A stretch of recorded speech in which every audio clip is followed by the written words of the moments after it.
sabihin. Mga punong dati, luntian at buhay, ngayon'y unti-unting nawawala ang kulay.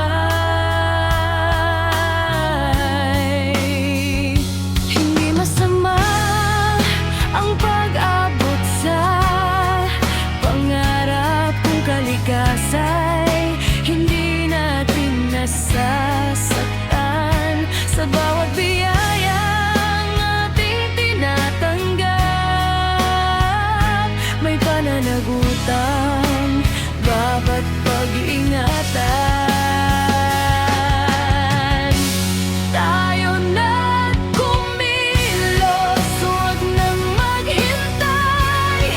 Habang may panahon, habang may buhay, ang mundo'y tahanan ng bawat nilalang. Ingatan natin para sa kinabukasan.